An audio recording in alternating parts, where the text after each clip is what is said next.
Assalamualaikum warahmatullahi wabarakatuh. Kami dari kelas 198 AF akan mempresentasikan hasil proyek kami yang berjudul Perancangan Arsitektur Enterprise Aplikasi e-arsip dengan metode Toga versi 9. Adapun anggotanya, yang pertama ada Sukanto, kedua ada Kevin, ketiga ada Rani, keempat ada Gita, kelima ada Yaumi.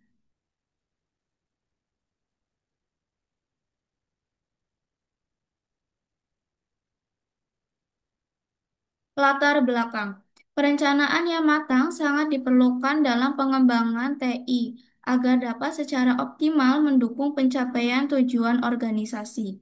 Salah satu metode perencanaan yang umum digunakan di perusahaan adalah Enterprise Architecture atau AI untuk menyelaraskan strategi bisnis dengan strategi TI sehingga tercipta keselarasan strategis antara keduanya. Teknologi informasi juga memegang peranan penting dalam meningkatkan efektivitas dan efisiensi sistem pemerintahan, khususnya dalam pelayanan publik berbasis teknologi seperti sistem pemerintahan elektronik atau SPBE atau e-government. Untuk itu, perancangan arsitektur sistem informasi harus disesuaikan dengan kebutuhan organisasi agar sasaran yang diinginkan dapat tercapai. Salah satu kerangka kerja yang sering digunakan dalam pemodelan arsitektur adalah The Open Group Architecture Framework atau TOGAF. TOGAF ADM menawarkan metode perancangan arsitektur enterprise yang mudah diimplementasikan di berbagai jenis organisasi, baik bisnis, pemerintahan, maupun akademik. Oleh karena itu, penerapan TOGAF versi 9 dalam perancangan arsitektur aplikasi e-arsip menjadi langkah strategis untuk mendukung transformasi digital dan meningkatkan kualitas layanan pengelolaan arsip di organisasi.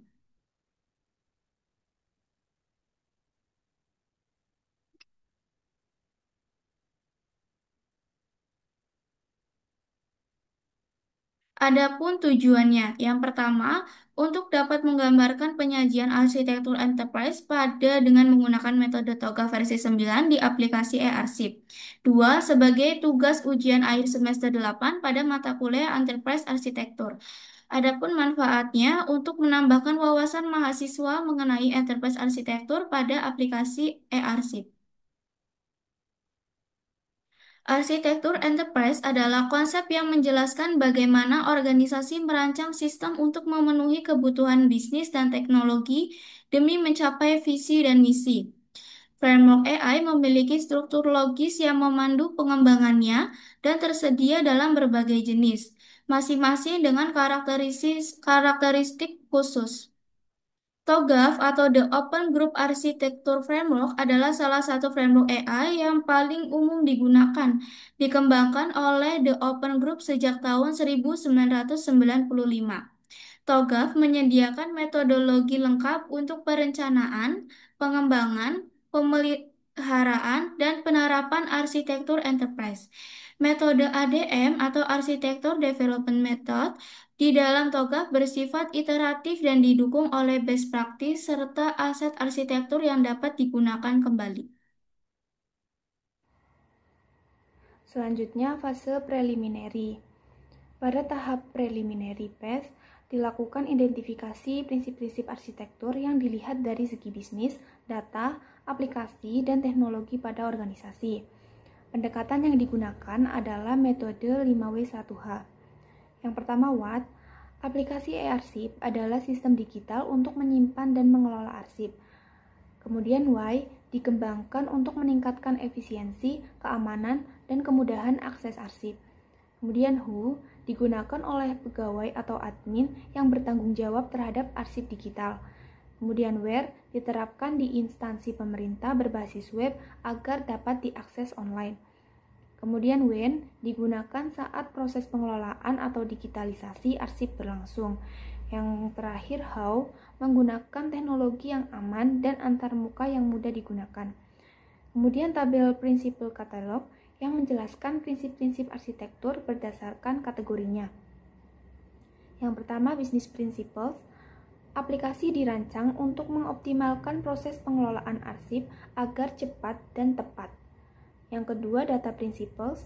Data prinsip harus terlindungi dari akses tidak sah dan kehilangan, harus akurat, terintegrasi, dan dapat diakses oleh pihak yang berwenang kapan saja. Yang ketiga, application principles. Antarmuka aplikasi harus mudah digunakan oleh pengguna. Yang keempat, teknologi principles. Infrastruktur teknologi harus mendukung komunikasi, perlindungan data, serta pertukaran informasi antar sistem. Selanjutnya, fase A atau arsitektur vision. Fase arsitektur vision merupakan tahapan awal dalam TOGAF ADM yang bertujuan untuk menyamakan persepsi terkait alasan perancangan enterprise arsitektur demi mencapai tujuan organisasi, sekaligus menentukan ruang lingkup arsitektur yang dirancang pada objek penelitian. Pada tahap ini juga dilakukan identifikasi stakeholder beserta perannya, penetapan tujuan bisnis, pemicu strategi organisasi, serta perumusan visi arsitektur yang akan diterapkan. Dalam aktivitas utama atau primary activities terdiri dari 5 kegiatan inti dalam sistem e-arsip. Yang pertama, layanan pengguna atau service, yaitu memberikan bantuan teknis kepada pengguna. Yang kedua, penerimaan arsip atau inbound logistics, yaitu proses menerima dan mendigitalisasi arsip. Yang ketiga, pengelolaan arsip atau operations, yaitu kegiatan klasifikasi, indeksasi, dan pencarian arsip. Yang keempat, distribusi arsip atau outbound logistik, yaitu penyaluran arsip digital kepada pihak terkait. Yang kelima, promosi dan sosialisasi, yaitu edukasi penggunaan sistem kepada stakeholder. Kemudian, aktivitas pendukung atau support activities, yaitu mendukung keberlangsungan sistem melalui yang pertama, manajemen infrastruktur teknologi informasi, yaitu pengelolaan jaringan dan keamanan sistem. Yang kedua, pengembangan teknologi, yaitu inovasi dan integrasi sistem e-arsip. Yang ketiga, manajemen SDM, yaitu pengelolaan staf e-arsip.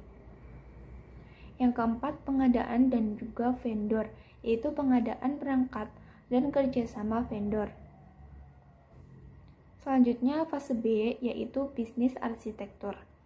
Berfokus pada pengembangan arsitektur bisnis yang mendetail untuk mendukung visi arsitektur yang telah disepakati. Pada tahap ini, organisasi mendeskripsikan bagaimana bisnis harus beroperasi agar mencapai tujuan strategis dan merespons pemicu bisnis. Dalam konteks aplikasi e-arsip, fase ini bertujuan untuk mendefinisikan proses bisnis, struktur bisnis, struktur organisasi, peran, dan tanggung jawab, serta kebutuhan bisnis yang harus didukung oleh sistem e-arsip. Untuk aktivitas utamanya yaitu penerimaan dokumen, pengelolaan arsip, sistem pencarian, distribusi arsip, dan juga layanan pengguna. Kemudian aktivitas pendukungnya yaitu manajemen data arsip, sistem keamanan, analitik dan pelaporan, dan juga manajemen sumber daya manusia. Selanjutnya akan disampaikan oleh rekan saya. Sini ada perencanaan arsitektur enterprise. C. Fase B atau bisnis arsitektur. Bisnis proses diagram. Yang pertama ada aktor, yang satu itu user and password. Setelah itu di halaman login. Yang kedua mengakses ke halaman surat. Yang ketiga input data, input surat masuk atau keluar. Yang keempat menyimpan data masuk atau keluar. Dan sebelah kanan ini adalah activity diagram sistem surat masuk dan keluar. Sedangkan yang sebelah ini sequence diagram login admin. Di activity diagram sistem surat masuk dan keluar, yang pertama ada admin surat dan sistem. Admin surat melakukan login, lalu masuk ke sistem, masuk halaman surat, lalu lanjut lagi input data surat masuk atau keluar, lanjut lagi ke sistem, proses simpan data surat. Setelah simpan, dia akan lanjut masuk ke tampilan sukses input surat. Jika tidak sesuai, maka akan masuk lagi kembali ke halaman surat. Di sini ada perencanaan arsitektur enterprise. Di D yaitu fase D atau arsitektur teknologi. Fase ini bertujuan untuk mendefinisikan struktur dan interaksi dari komponen teknologi baik perangkat keras, perangkat lunak maupun teknologi komunikasi yang akan digunakan untuk mewujudkan solusi arsitektur yang telah dirancang pada fase sebelumnya. Dan di sini ada surat masuk. Surat masuk lanjut ke admin, lalu di-input dan menyimpan masuk ke database. Setelah itu data surat keluar, membaca surat lalu dikirim ke user informal. Lalu di sini ada surat keluar, masuk ke user, input data surat, menyimpan masuk ke database, lalu lanjutkan ke user. Oke, next. Di sini ada perencanaan arsitektur enterprise atau fase E, yaitu peluang dan solusi. Di sini ada area analisis, ada kondisi saat ini atau current state, lanjut ada kondisi yang diinginkan atau desired state, ada kesenjangan atau gap, yang terakhir ada rencana tindakan atau action plan. Di sini di area analisis ada integrasi sistem, standar pengelolaan, keamanan data, aksesibilitas, dokumentasi sistem, lalu ada monitoring and evaluasi. Dan di sini ada kondisi saat ini atau current state. Di sini ada sistem e-arsip berdiri sendiri, belum terintegrasi dengan aplikasi lain di organisasi. Lalu ada proses pengarsipan masih manual dan belum mengikuti standar tata kelola dokumen digital. Keamanan arsip digital belum optimal, backup dan akses data belum terkontrol penuh. Lalu ada pengguna kesulitan mengakses arsip karena sistem hanya dapat diakses di lingkungan lokal. Lalu dokumentasi aplikasi dan arsitektur sistem belum lengkap. Tidak ada sistem monitoring otomatis untuk memantau performa dan penggunaan e-arsip. Lalu di sini kondisi yang diinginkan. Sistem e-arsip terintegrasi dengan sistem lain atau kepegawaian, surat menyurat dan sebagainya. Lalu proses pengelolaan arsip digital mengikuti standar nasional. Lalu sistem e-arsip memiliki kontrol akses, enskripsi, dan backup data yang teratur. Lalu sistem e-arsip dapat diakses secara aman dari berbagai lokasi melalui jaringan internet.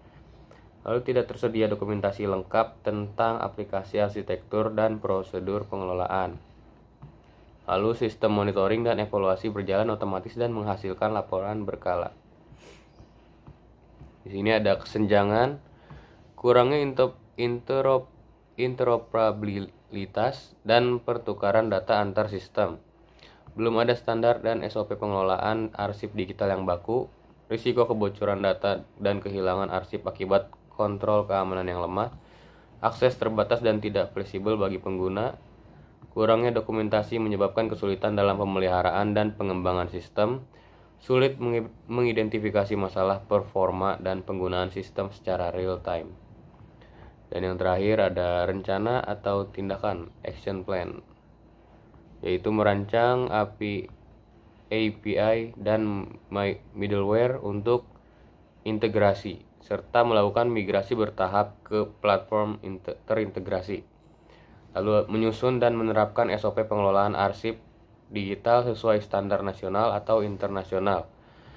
Lalu implementasi kontrol akses berbasis peran, enskripsi, data, serta jadwal backup dan audit keamanan secara rutin. Pengembangan aplikasi berbasis web atau cloud dengan autentikasi 2 faktor untuk akses jarak jauh. Membuat dan memperbarui dokumentasi sistem secara berkala serta menyediakan pelatihan bagi staf terkait, mengintegrasikan modul monitoring dan dashboard evaluasi performa ke dalam aplikasi e-arsip.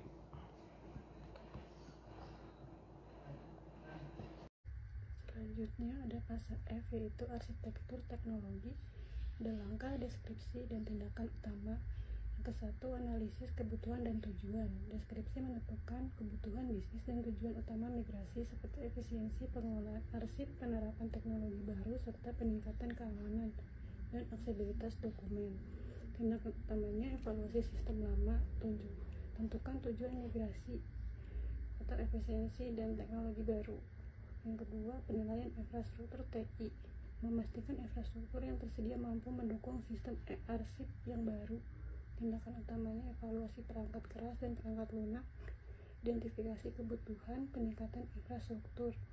Yang ketiga, pemilihan platform dan teknologi, memilih platform manajemen arsip digital yang tepat baik dari sisi perangkat lunak dan keras, serta memastikan kompatibilitas dengan sistem yang ada. Tindakan utamanya pilih platform yang efisien dan pilih sistem pengarsipan yang dapat diintegrasikan. Nomor 4, perencanaan migrasi data, yaitu mengidentifikasikan data arsip yang akan dipindahkan, memastikan progres migrasi berjalan dengan aman, menjaga keutuhan serta keterbacaan arsip digital. Tindakan utamanya tentukan data yang perlu dipindahkan, lakukan pembersihan data dan persiapan data. Nomor 5, pelatihan dan pengembangan karyawan, memberikan pelatihan kepada karyawan untuk mengoperasikan sistem e-arsip dengan baik. Tindakan utamanya program pelatihan untuk semua level karyawan dan lakukan simulasi penggunaan sistem baru. Nomor 6, manajemen risiko, yaitu menganalisis risiko yang mungkin terjadi selama migrasi seperti kehilangan data atau gangguan operasional. Tindakan utamanya identifikasi risiko utama dan siapkan strategi mitigasi. Nomor 7, implementasi dan pengujian, melaksanakan migrasi sesuai rencana dan melakukan pengujian sistem untuk memastikan semua fitur berjalan dengan baik. Tindakan utamanya lakukan migrasi secara bertahap dan uji coba sistem dengan data nyata. Nomor 8, pemantauan dan optimasi pasca migrasi, memantau kinerja setelah migrasi, melakukan perbaikan jika ada kendala, dan memastikan sistem berjalan dengan normal. Tindakan utamanya pemantauan kinerja sistem secara berkala dan lakukan peningkatan sistem jika diperlukan. Nomor 9, komunikasi dan pelaporan, memberikan laporan berkala kepada manajemen terkait status migrasi dan kinerja aplikasi e-arsip. Tindakan utamanya pemberitahuan kepada pelanggan, pemberitahuan kepada karyawan tentang pembaruan sistem, menyediakan dukungan karyawan terkait sistem baru. Nomor 10, evaluasi dan penilaian keberhasilan migrasi, menilai hasil migrasi berdasarkan indikator yang telah ditetapkan, memastikan seluruh arsip yang telah diintegrasikan dengan baik ke dalam sistem baru. Tindakan utamanya evaluasi keberhasilan migrasi dan dokumentasikan. Selanjutnya ada fase G, yaitu implementation governance, berfokus pada pengawasan arsitektural terhadap pelaksanaan implementasi solusi yang telah dirancang pada fase-fase sebelumnya. Tujuannya memastikan bahwa proyek implementasi benar-benar mematuhi target arsitektur yang telah diterapkan dan semua proses perubahan arsitektur dikelola dengan baik. Yang pertama itu ada menyusun rekomendasi tata kelola implementasi, pengawasan proyek, manajemen risiko dan kepatuhan, pembuatan kontrak arsitektur, koordinasi dengan pemangku kepentingan, dan yang terakhir evaluasi dan pelaporan. Selanjutnya ada fase H, yaitu arsitektur change management. Di sini ada tahap deskripsi aktivitas utama, tujuan, dan penanggung jawab. Nomor 1, identifikasi perubahan. Deskripsinya menentukan kebutuhan perubahan pada arsitektur sistem. Aktivitas, yaitu analisis masalah atau peluang baru dan penilaian terhadap kebutuhan fungsional dan fungsional. Tujuannya menyusun dasar untuk perubahan yang diperlukan. Penanggung jawab, tim IT, manajer proyek, dan pengguna. Nomor 2, perencanaan perubahan, merancang perubahan arsitektur dan dampaknya serta menyusun rencana perubahan. Aktivitas utamanya menyusun rencana perubahan, menyusun anggaran dan timeline, dan analisis dampak terhadap proses bisnis. Tujuannya merencanakan perubahan agar berjalan lancar dan terstruktur. Tanggung jawabnya tim arsitektur dan manajer proyek. Nomor 3, evaluasi resiko. Tujuannya deskripsi, mengidentifikasi dan menganalisis resiko yang mungkin muncul akibat perubahan serta menyiapkan mitigasi resiko. Aktivitas utamanya analisis resiko terhadap sistem dan data penentuan mitigasi resiko yang diperlukan. Tujuan memastikan bahwa resiko dikelola dengan baik. Penanggung jawab tim IT dan manajer risiko. Yang keempat, ada desain arsitektur baru. Deskripsinya merancang detail arsitektur baru yang akan diimplementasikan, termasuk persiapan sistem dan instalasi. Aktivitas utamanya desain detail arsitektur teknis, menyusun dokumentasi, dan persiapan integrasi sistem. Tujuannya menciptakan desain sistem yang lebih efisien dan scalable. Penanggung jawab tim arsitektur dan pengembang sistem. Nomor 5, implementasi perubahan. Deskripsinya melaksanakan perubahan arsitektur pada sistem arsip agar berjalan secara teknis dan operasional.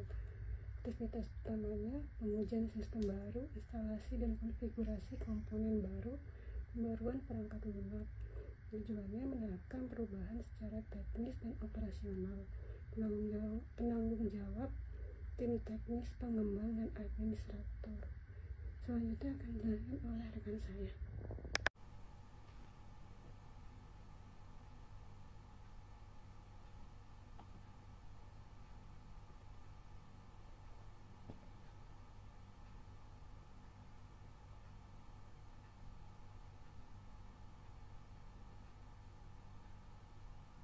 Baik, terima kasih Kak Yomi. Izinkan saya melanjutkan pemaparan slide ini, yaitu di Praseka Arsitektur Manajemen Change Management tahap 6, pengujian dan validasi. Menguji sistem e-airship untuk memastikan seluruh fitur berjalan sesuai rencana dan kebutuhan. Aktivitas utamanya yaitu pengujian fungsional dan non-fungsional, validasi terhadap kebutuhan bisnis, serta uji coba pemulihan bencana. Tujuannya adalah untuk memastikan perubahan tidak merusak sistem yang ada. Penanggung jawab dari tahap 6 ini yaitu tim QA, tim IT, dan pengguna. Tahap 7, pelatihan pengguna. Melatih pengguna agar dapat mengoperasikan aplikasi arsip secara efektif. Aktivitasnya menyusun materi pelatihan, terus sesi pelatihan bagi pengguna baru, umpan balik bagi pengguna. Lalu tujuannya untuk meningkatkan adopsi sistem dan memastikan kelancaran operasional. Penanggung jawab dari tahap 7 ini adalah tim HR dan pengembang. Tahap 8, pemantauan dan evaluasi. Memantau hasil implementasi aplikasi e-arsip dan mengevaluasi kinerja serta kepuasan pelanggan. Aktivitas utamanya adalah memonitor kinerja, evaluasi kepuasan pelanggan, melakukan evaluasi pasca implementasi. Tujuannya adalah memastikan perubahan memberikan manfaat dan berjalan secara optimal. Penanggung jawab dari tahap 8 ini yaitu tim IT dan tim operasional. Tahap 9, penutupan proyek. Menyusun laporan akhir proyek dari implementasi aplikasi e-arsip. Memiliki aktivitas utama yaitu dokumentasi, evaluasi, umpan balik atau feedback, dan rekomendasi untuk pengembangan selanjutnya. Tujuannya yaitu menyelesaikan proyek dan memastikan adanya dokumentasi yang lengkap. Penanggung jawab dari tahap 9 ini yaitu manajer proyek dan tim IT. Selanjutnya di kesimpulan dan saran. Kesimpulan dalam perencanaan tersebut dibuat arsitektur bisnis dan arsitektur sistem informasi yang bertujuan menyelaraskan sistem informasi dengan proses bisnis yang berjalan. Selain itu, arsitektur aplikasi dan arsitektur data juga dirancang untuk mendukung proses bisnis dengan memastikan keselarasan antara aplikasi dan data agar komunikasi data berjalan lancar. Saran yang pertama, user friendly dan mudah digunakan. Rancangan dari antarmuka atau UI UX-nya dari aplikasi yang intuitif dan mudah digunakan agar pengguna dari berbagai latar belakang dapat mengoperasikan aplikasi tanpa kesulitan. Yang kedua, pelatihan dan dukungan pengguna. Memberikan pelatihan dan dukungan teknis kepada pengguna agar mereka dapat memanfaatkan aplikasi tersebut secara optimal dan meminimalkan kesalahan operasional. Berikut gambaran desain dari UML. Gambaran desain UML dari aplikasi e-airship, yaitu halaman login terdiri dari user dan password. Setelah diisi user dan password, lalu masuk ke halaman dashboard yang berisikan dari total surat keluar, lalu total surat masuk, serta total keseluruhan surat. Lalu ada diagram donat dari jenis surat keluar dan jenis surat masuk. Dan di sebelah kirinya ada menu surat keluar dan menu sebelah kiri ada surat keluar, surat masuk, dan arsip surat. Jika diklik di surat masuk akan masuk ke input surat. Di sini ada untuk memasukkan tanggal surat, lalu ada memasukkan nomor surat, kategori surat, memilih jenis surat, lalu tujuan dari surat tersebut akan dikirimkan ke mana, serta pengirim surat datang dari mana. Berikutnya adalah perihal surat yang datang, yang masuk. Di sini ada add file, ada untuk memasukkan atau mengattachment dari file surat yang sudah di-scan lalu di-attach sebagai lampirannya. Setelah itu di-submit, lalu akan masuk ke list surat. List surat ini berbentuk tabel yang terdiri dari nomor surat, perihal surat, lalu pengirim, jenis suratnya, tanggal surat, file, dan akses. Baik, terima kasih. Demikian presentasi dari kelompok 2. Besar harapan kami presentasi mata kuliah ini yang kami sampaikan hari ini dapat memberikan pemahaman tentang perencanaan arsitektur enterprise pada aplikasi e-airship dengan metode TOGAF versi 9 bagi Bapak Ibu sekalian. Terima kasih atas perhatiannya dan waktu yang telah diluangkan. Wassalamualaikum warahmatullahi wabarakatuh. Terima kasih.